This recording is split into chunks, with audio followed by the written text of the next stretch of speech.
wondering from your perspective, what is the worst argument that people are having right now in Leafs land?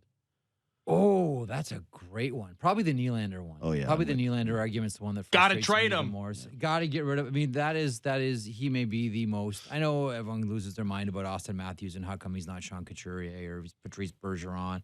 The Babcock argument is kind of worn out in a lot of ways as well.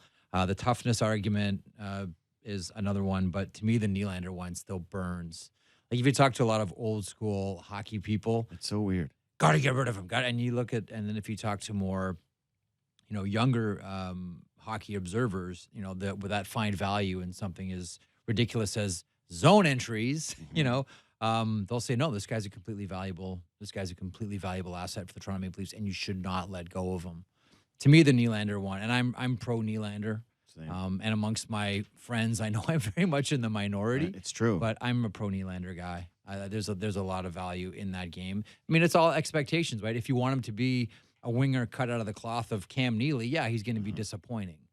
But if you look at what his skill set is and what he does, then he's one of the best at it.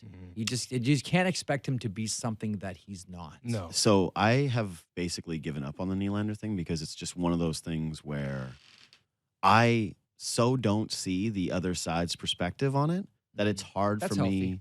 me. I know, but I try. Here's the thing. I'm not so Nylander crazy that I'll ignore certain things. Like, yeah, man, I said already on the show today, the first period for him last night, he was brilliant. And then the second, he kind of disappeared and he does some So stuff. did everybody, except Right. for the goalie did. Totally. 13 minutes But, of the but that's shot. that's what I mean is that I don't just put it in a, oh my God, Nylander had a horrible second period vacuum. I say, oh, the Leafs all had a horrible second period vacuum. Do I think he's a perfect player? Absolutely not. Does he have things that drive me nuts sometimes? Do I wish he played with more consistency? Do I think with his level of strength that he should be a little bit more of a bulldog going to the net? Sure, those things are real. But at his price tag, in the way that RFAs have gone since, Matthews and Marner, do you think there's a $3 million difference between Nylander and Marner? Nope. Like, what are we talking about here? Listen, I think that this guy, I think when a lot of older school hockey observers look at William Nylander, they see a player who's shy about physicality. And there's so much of a premium, specifically more so, and I find this more so in Canada than in the United States. There's so much of a premium put on, you better play physically, and you got to be raw bone, and you have to be tough. Every time you see a player pull up on a hit or get out of the way, or not The take, fact that not he's take the Swedish body plays to make into a this play. too, right? You think so? Oh, I Well, think no. so. Didn't Peter Forsberg sort of change a lot of that? No, I mean, that used to be a thing in the 70s, specifically in Toronto with Salming and Hammerstrom. But We you had think that's still a thing? Sundin. There's no way the Swedish thing plays anything. I think, if anything, his father, being as unpopular as he was among former players and former GMs and coaches, Yeah. I think that plays into it more than him being Swedish. Yeah, Andreas Janssen, last time I checked, Yeah. it was, is probably, right now in that lineup, the most physical forward, the best, Yeah. the hardest hitting F1, No, that's the true. most aggressive F1. The Swedish thing, for a lot of people, and I would count myself as one of them, sort of died when Peter Forsberg became the best power forward in the NHL. And everyone said, we really need to stop with this stereotype. And then in North America, we all started to adopt more of the European style of game than vice versa. The evaluation of this team, though, it's interesting. It's curious because now, like, the math, the numbers would suggest that they're not even having a slow start anymore.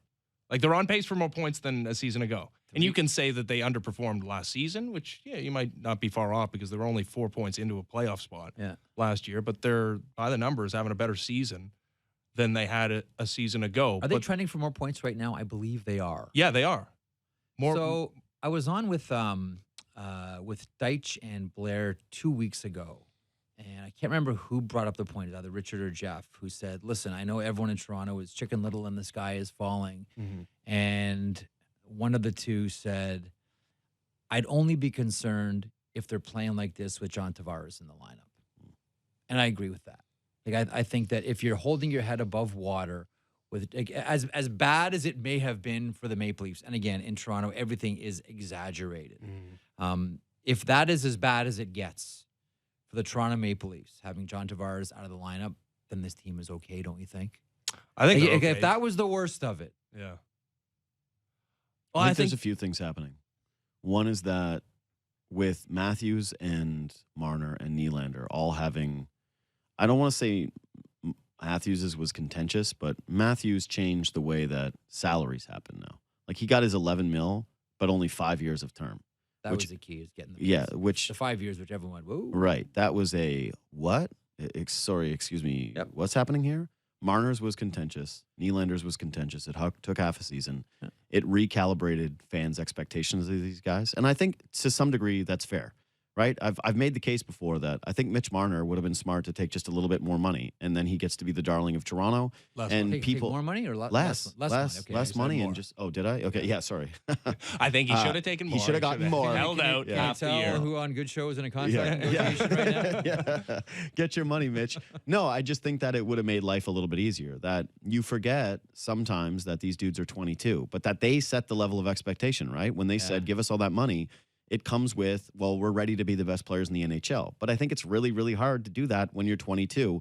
And there are only so many Connor McDavids ever and only so many Sidney Crosbys ever that now you get compared to those guys and you're looking at it through a prism of, well, why aren't you Sidney Crosby, Austin Matthews? And that's Yeah. tough. Sid was interesting too because everyone focuses on the number itself. We look at the percentage when he signed, and I think it was in that 16.5% of cap. Max is, as we know, 20.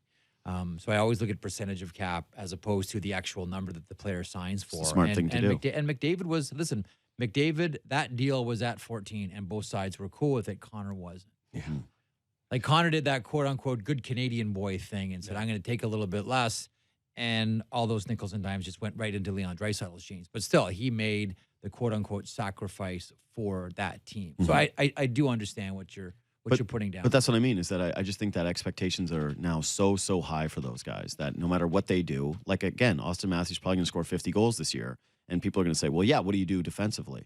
And you say to yourself, well, yeah, I guess that's a fair expectation of someone who makes 11 over 5. But also, it wouldn't have been a realistic expectation if, he takes $1 million less and we are talking about 6 years instead of 5? It's the combination of that, but also this team has no bona fides, right? Like not even in the regular season. They've never won a division title. They've never really just ran up a season like the Tampa Bay Lightning did during the regular season a year ago, and obviously didn't work out well in the playoffs. They never won a playoff round. So if they had that in their back pocket and you just looked at this start and you're like, you know what? We know what this team is going to be in the end, and we know it's going to be evaluated in the postseason. We're still doing that, but we're looking at clues here. Like, where is this team? All those contracts, to your point, GD, you're right. All those contracts fast-forwarded expectations. Like, all of a sudden, and to your point, Ben, like, they haven't won a playoff round with this group, and all of a sudden, everybody's getting paid large. And from there, expectation went from, well, you know what? They need to get out of the first round. They need to maybe win 2 rounds for this to be a successful season. Now you look at the compensation; these guys are all locked up, and right away fans are like, "If we're paying, if the Maple Leafs are paying this for that, then this is what we expect." Well, also we talked about the window, the time frame for this team to win as being 5 years, but then you look at Freddie Well, Anderson. At first, the time frame was 3 years because that was the Blackhawks model. Remember, Yeah. it was why can't they be the Blackhawks? They have to win on these rookie deals and maximize on all the cap space around them. Tell me the rookie deals the Caps won on. Sorry, the Washington Capitals? Yeah. 0. Well, they have the 1 Stanley Cup. And Right. this, But I mean, when did their window opened in like legit window 2010. Remember? And then they got hallacked and camilleried in that opening round against the Montreal Canadiens. But that was the window opening for the Washington Capitals. Remember the revolving door of goaltenders? The Washington Capitals had. Remember like the revolving door of centers that this team had and blue liners. Like there is no you have to win within 3 years. You have to win within 5 years.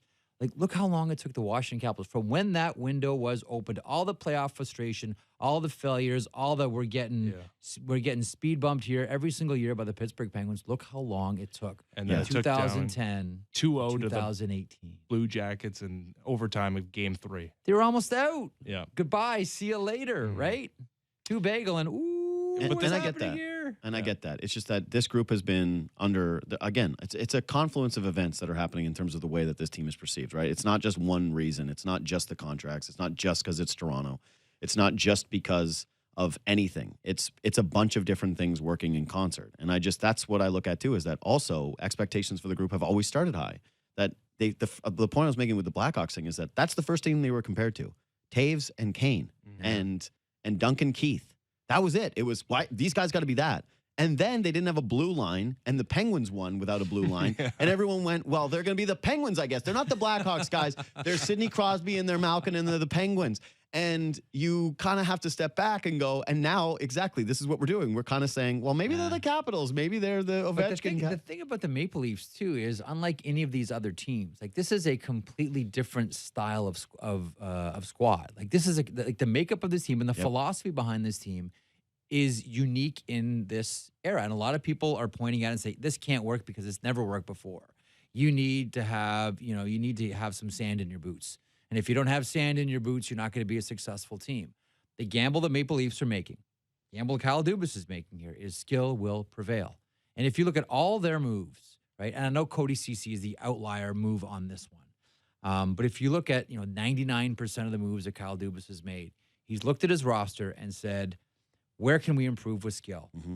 And he said, at any single position, if we can improve even just with 1% more skill, do it. The Leafs will make that move. Right. And again, add it to the confluence of events. People think they're soft, or people want to put that on them, and they say, well, this has never been done before, so we're afraid of that attempt. Yeah. And so But anytime it that's doesn't work Dubas. out. Like, that's Sure. I remember when I first met Kyle, he was a junior agent at Uptown, and Kyle Clifford was his first client. And I remember having conversations with him. And then when he went and took over the Sioux Greyhounds, having conversations with him. And he said, look, like I refuse to get married to this idea that just because it's never worked, that it can't. Now, sometimes it can't work. And maybe it sometimes the won't. reality is you're just going to hit the wall. But that's never been an obstacle for someone like Kyle Dubas. Like he's one of the most forward, progressive thinking general managers in the game right now. And that burns some people.